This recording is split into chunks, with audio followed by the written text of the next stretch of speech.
Assalomu alaykum. Mening ismim Qasimjon Qodir, Maytaq diyaridan. Assalamu alaikum, peace be upon you. My name is Qasimjon Qodir and I am from Maytaq.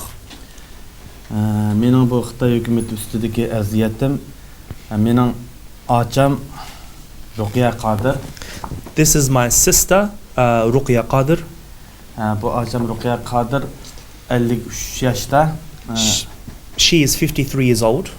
2 yil oldida hech qanday gunohsiz holda akirib ketgan paytda ta hozirgacha izligi yo'q. So 2 years ago she was taken into the camps and to this day we have no news from her whatsoever. Uning qizi Arzu Umar. Her daughter, Arzu Umar. Bu qiz 22 yoshda. She is 22 years old.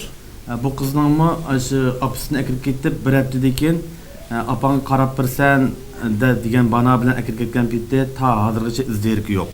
So Arzu was actually taken in a week after her mother was taken in. The reason was that she was supposed to take care of her mother in the camps. Yani lagerda mı? Lagerda. Onundan keyin boshqa urug' tuqqanlar bilanmi tam 2 yil bo'lib qoldi. Hech birisi bilan hech bir shaklda aloqa qilib bo'lamiz, aloqa qilamiz. So my other relatives and friends and family, I have not been able to get in contact with them for the last 2 years.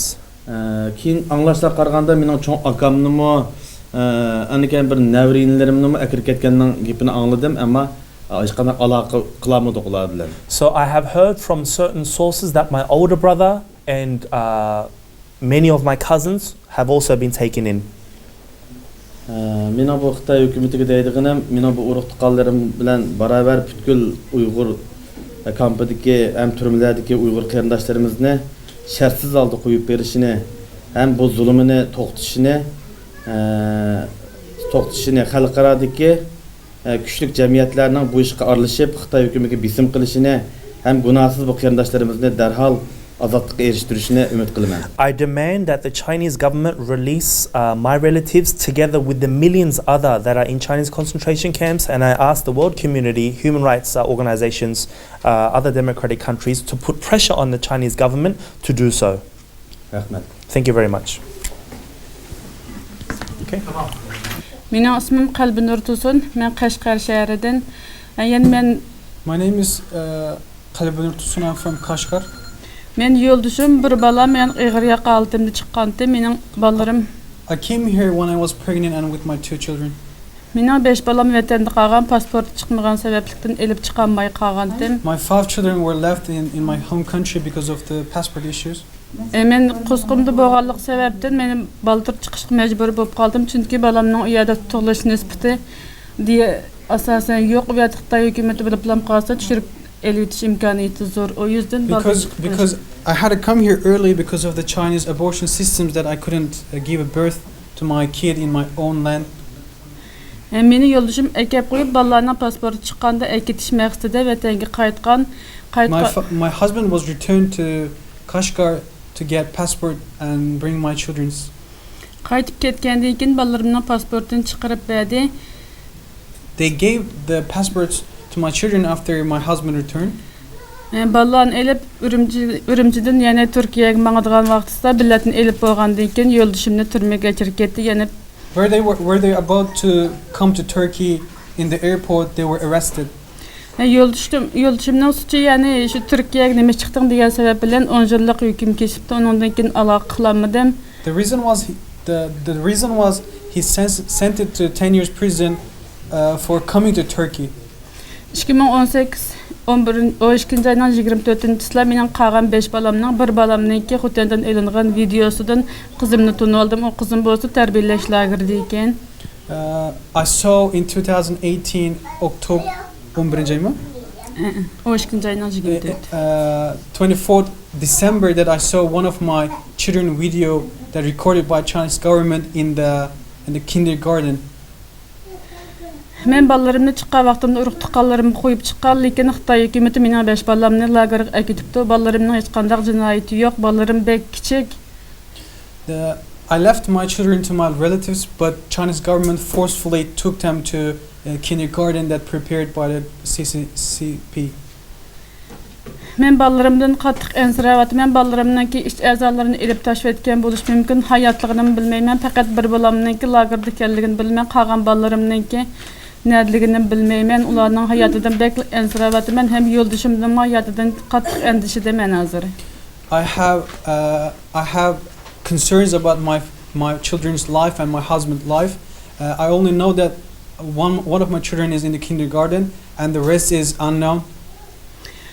Xalqaralıq dövlətlərninki ballar hüquq mənfəətini qoğdaş qanununda ata-anası yo'q ballarni ata-anası bor dövlətə çıxarıb beriş məcburiyyəti barkən şu qanunğa Xitay hökumətinin qol qoyğan halatı barkən şuna men ballarımni Xitay hökumətindən Türkiyəyə çıxarıb berişini tələb qılıman. I heard that in the international law also China agreed that to send unparented children to their parents.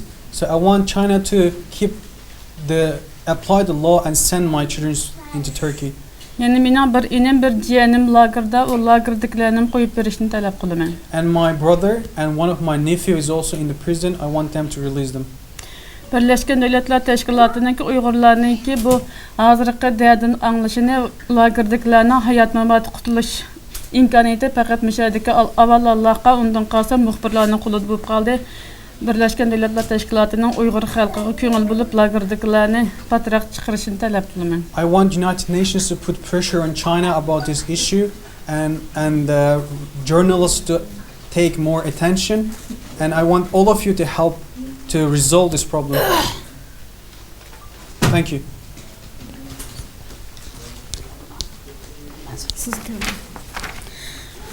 Mening ismim Bahargul Abduriyem. My name is Bahargul Abduriyem. 2016 yıl çıqqan, 2016 yıl 7 ayda çıqqan. I came to Turkey in 2016 September. Men yo'ldashim uchun, yo'ldashimning 2 singlisi va mening o'zimning 3 inisining ayoli, ballar uchun guvohlik berman.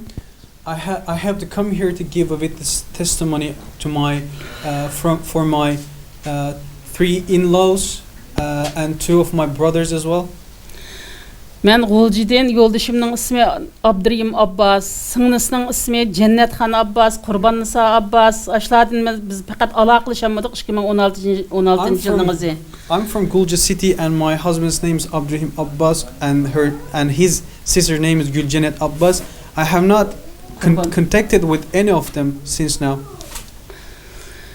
O'zimning inilari Abdug'ani Abduriyem, Turg'anjon Abduriyem, Ablat Abduriyem 3 inimdim hech qanday aloqalashamadim. Hozir ularni tarbiyalanishdim yo sirtdimi men uni bilmayman. Yo'ldashimni agar ketibdi deb angladik, o qaga urug'tiqalarim bilan men aloqalashamadim, sirtdimi yo ashadimi uni bilmayman hozir. I have only heard that my husband was taken into so-called re-education camps, but about my brothers and other relatives I have no information. Bütün xalqaraning Türkiye devletinin biz Uyg'urlarga igi chiqib, aşında tarbiyalanishdi bütün Uyg'urlarni qo'yib berishini, jaman sog'-salomat chiqishini umid qilamiz. I want international community and the Turkish government to promise and keep those people safe and make them safely return to us. Thank you. Assalamu alaikum, ekran aldaki barlıq cemaat. Peace be upon you to everyone who's watching now. Mening ismim Bahargul Ahmed. My name is Bahargul Ahmed. Men Korla şəhridən. I'm from Korla. Men 2014 yılda Mısırga çıqqan bolup, men faqat ballarımni bir o'qitish uchun chiqqan. I have traveled to Egypt in 2014 to have a higher education for my children. Meningki çoğ oğlum Abduveli, My eldest son Abduveli, kızım Mahire, daughter Mahire, inim Rahim Ahmed, brother Rahim Ahmed, inim Ömercan Ahmed, another brother Ömercan Ahmed, inim Tursuncan Ahmed, another problem Tursuncan Ahmed, inim Azimetcan Ahmed. and also another brother Tursuncan Ahmed. Ondan başqa yana mening 11 dana qarindishim bo'lib vatanda. Qağalardan mı xəbərim yox. Hazırgacha hech qanday bir aloqam yox. 2017-yili 3-ayda Abduriyim Rahim Ahmedni turmaga ketibdi deb angladim. With this, I have 11 brothers and One of my brothers, I heard that he was taken into camp in 2017. Mana bu mening inim. This is my brother. Bu mening inim boludu, Reyim Ahmet oludu. This is the brother that was taken into camp. Buni türmege ep gitdi dep anladım. 2017-yili 7-ayda mening çoğ oğlum Abduvali'ni tarbiyalash lageriga ep gitibdi dep anladım. And also I heard that my eldest son was took into the re-education camps as well. Oğlumның 2 balası. Endi mening bu balalarımның hayatı, mamatynyň qandaqlygydan, dadamның 90 yaşda, anam 82 yaşda. Bularmı biye kep ketken, ularning hayatı mamatydan, mening 11 urtuqunumның hayatı mamatydan. Ondan başqa qeyrindaşlarımның hayatı mamatydan hiç qanday xabarim yo'q. 2 yıl kadar bop qaldy, alaqam yo'q, üzülüp ketdi. My father, who's 90, and my mother, who's 82, also my brothers, also my grandchildren. I have literally no idea if they are alive or in their camp or in their prison. Men barlyk halkaralyk insan haklary BDT'den, barlyk kişi döwletden bizning Şarq Türkistan bu atgan zulümge qarta özünün inkas fikirlerini bildirip, muşu bütün halkımızın, urug tuqqanlarımızın pat fursatda lagerden qutuluşyga tezden bir yardam qilishini ulardan ötünümen. I want United Nations officials, non-officials, NGOs to put pressure and this cruelty, this atrocity to our people. Thank you. Assalamualaikum, mening ismim Ilminur Yusuf. Peace upon you. My name is Ilminur Yusuf. Men hazır dadam, apamga, anadaki yolduşumga bu üçüsüge guwahlyk bermekçi. I want to give a witness testimony for my mother, father, and my husband. Mening dadamning ismi Yusuf Muhammed. My father's name is Yusuf Muhammed. Biz Bayongun Oblastynyň Lopnur nahiyesinden, dadam Lopnur nahiyesininki Yezilik Bankasida xizmetçi.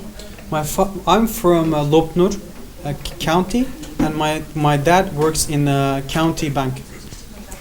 Dadamny 2014-yili, 2017-yili 3-nji aýynyňki 27-nji güni ögünüş lageriga akirip gitipdi dep habaryny aldım. I have heard that my father was taken into camp in 2017 March 3rd. Dadam hiç kanda başka kanunsuz hiç kanda kışlaga katnaşmagan, hamda dadamnınki ögünüş lageriga akirip gitip, dadamny ögünüş lageriga akirip gitip kıldıgan hiç kanda zörüriyet yok. Dadam ali malumat algan, ali mektep бүтegen bir adam. Ularny ögünüş lagerleriga akirip gitdigan hiç kanda zörüriyet yok. Bu dadamnınki sörtdi. This is my father's picture, and he has literally no reason to have any kind of educations that Chinese government is calling or saying it. Andın mening apamning ismi Ayşemgül İbrahim. And my mom's name is Ayşemgül İbrahim. Apam Lopnur nahiyesininki Şampan yazlyk doktorxanada hizmet kıldı, sestra. My mom is a nurse in a Lopnur County in the hospital. Apamny 2017-yili 2-nji aýynyň 27-nji güni ögünüşge kirip ketdi dep habaryny aldım. I heard that my mom was also taken into camp in the February 12 in 2017. Apamnyň okşaş hiç kanda ögünüş laýerleriga akirip gitdigan kanunsuz kılmışlary ýok, hamda onunğa lazım o ýerge akirip gitdigan unda zörüriýetim ýok. Apam al malumat algan, al mektepde okugan birisi. Xitayçyny muammasını şuna ýaxşy buldy. As like my dad, my mom also, who had a higher education in university degree, and he was basically a normal person and had literally no reason to taken into camps. Bu mening apamnyň sörti. And this is my mother's picture. Andın mening yolduşum Abduvali Hasan. And my husband Abduvali Hasan. Abduvali Hasan Mısırda Azhar Üniversitesinde okuyduğun okuyucudu. 2017-yili 7-nji aýynyň 7-nji güni İskenderiye aeroportunda Mısırnınki saksar tarapından tutuylundy. My husband was also having education in Azhar University in Egypt, and in 2017 July 7th in the Alexandria airport he was also detained and sent to China. Mening yo'ldoshim qonunli holda Misrda Xitoyning o'zining bergan pasporti bilan Misrda o'qiyotgan o'quvchi.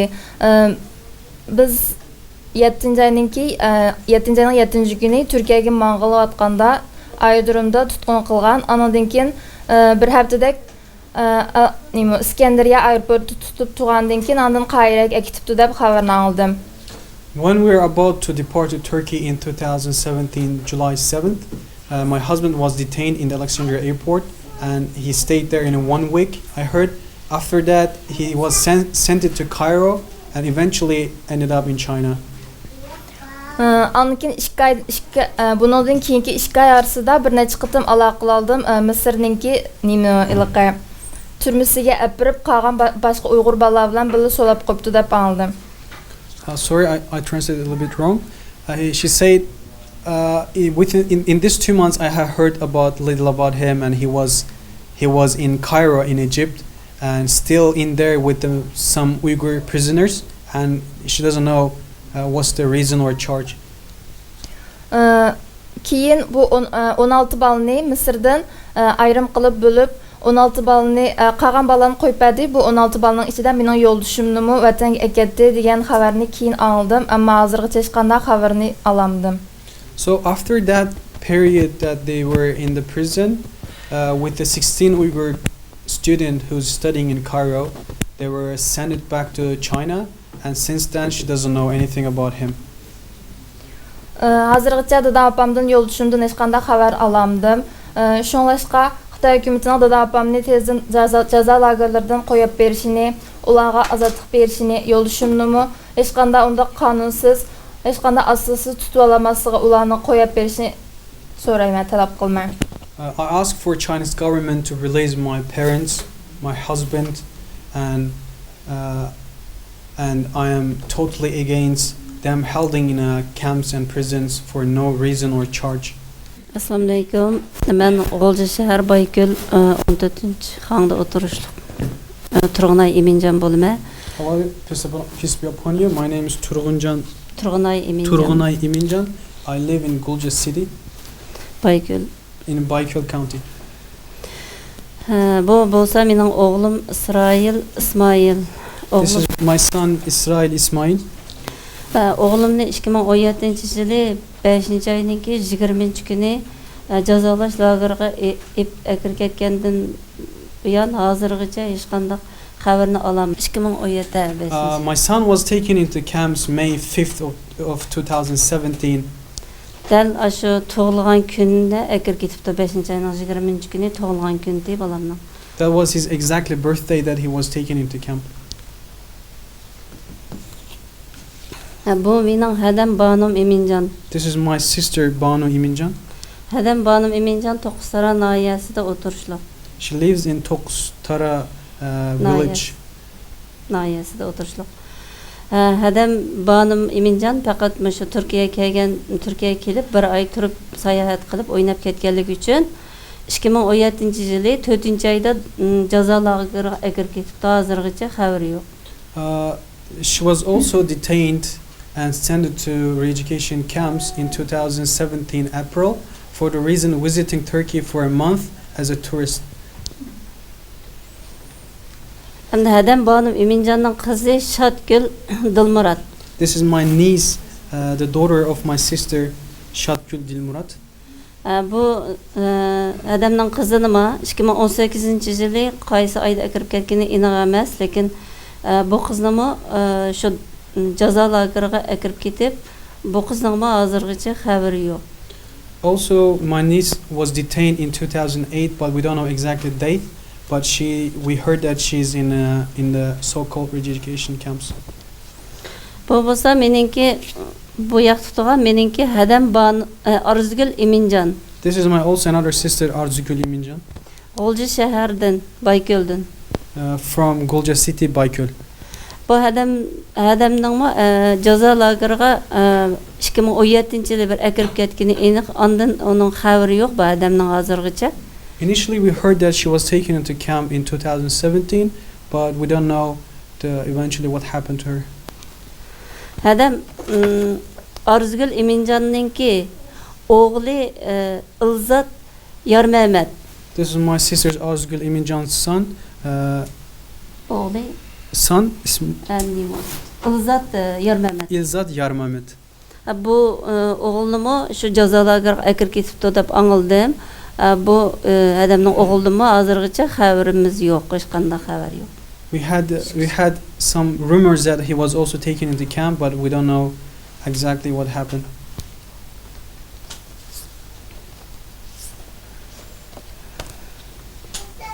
Endi bular yo'ldashimninki hadisi Mihray İbrahim. The one on the show is my sister-in-law, my husband's sister, Mihray Ibrahim. Bu yoldaşı Sabitcan. And this is her husband Sabitcan. Bulanımı hem de Eremgi Bağdan degen bağını bilen bu aile şu biz bağ vaxtıda naiti tehdit astıda qalğan. Bu misal şikilisi hükümet hizmetini işleydi. They were government servants, but for the reason that they went to plagiarism to Mecca, they were under heavy oppression when we were living in my home. Hazırgıça bulanınki ma hiç qanday xabari yok. We also don't know where they are, what happened to them. Bu oğlu İlyas Sabit. And this is their son İlyas Sabit. Bunu nahaq şu zamanda şu 2014 yılı türmege bir akirip ketip açıqıp keyin yani 2015 yılı yani akirip ketip açıqıp Xitaylar özününki xata tutqanlığını xata türmege akirip nayt xata qiynap qiyin qıstaqlarga elib nahaq qiynap ağzını jumisa bo'lmasa yani türmede yatsa deb aileге tehdit bergan. Keyin mushu nemede hamda buni akirib ketgan aniq bo'ldi. Har doim kelib bosqitib tutib akirib ketadi doim bu. Initially he was arbitrarily sent to prison in 2014, and after a year they found out that he had no crime. He was released, and after a year he was also again detained and sent to prison. He stayed there for quite some time, and he been tortured to blackmail that if he says anything about this, he's gonna have maybe a life danger. Hazırgıça xabari yok bu. Now he is also unknown if he's in a camp or prison. Bu ikisi bu İlyas'nınki aksi Sabırcan, Sadıkcan. Bularmı şu hazırgıça bularnınki mi hiç qanday xabari yok çünkü bular bir aile, bir tehdit astidagi aile. This is also his brothers, and also they don't know. We don't know what happened to them as a family autocracy. We don't know anything about their family. Hazırgıça bular bilan 2 yıldan yağı faqat aloqalashib baxmadi. It has been 2 years that since we have no contact. Bular meningki eng yaxshi do'stlarim. Bular Abduvali Heyit. These are my best friends, Abduvali Heyit. G'o'lja shahar Bayko'ldan. G'o'lja City, Bayko'l County. Bularningki jinoyati qizi Turg'unay Turkiyaga kelib Anqarada universitet maktabida o'qiganligi uchun o'qidi. Bu qiz og'rib qolib, ota-onasi bu qizni yo'qlab bu yerga kelib, olib ketish uchun bu yerga kelib, ketgandan keyin bularni 3 yilini shu jazo lageriga akirib ketgani aniq. Abduvali Heyit bu qizi Turg'unay Abduvali bu Nurgul. Dadasini aytni bilmayotganman. Nurgul.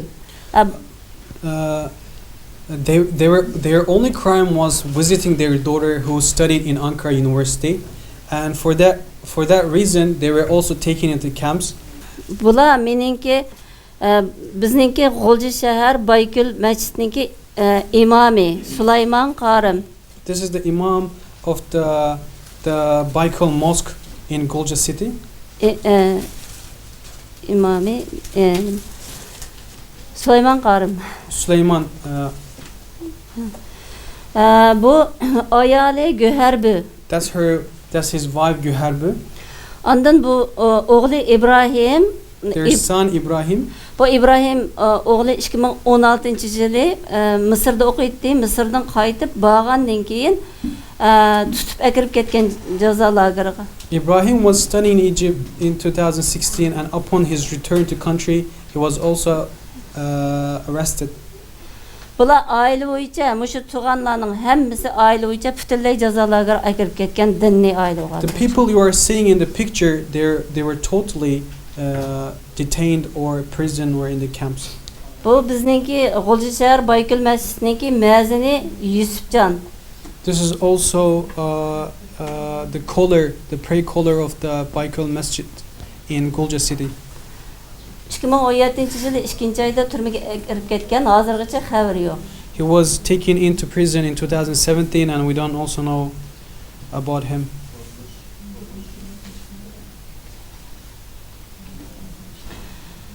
Bu ayoli Nurban. That's his wife Nurban. Bu qizmi hozirgacha jazo lagerligi aniq. Ondan bularning oilasidan Abdulmutalib Yusufjon bu shu Turkiyaga kelib o'qib ketganligi uchun hozirgacha bu oilani o'g'li Ahmadjon Yusufjonni bularning hammasini jazolash lageriga akirib ketgani aniq. Oilada hamma ish derizlar qulub silliqliq aile hech kim yo'q. I am certain that this family, their son, their children, and the parents were also all taken in the prison and the camp, and they are still currently holding in the camp.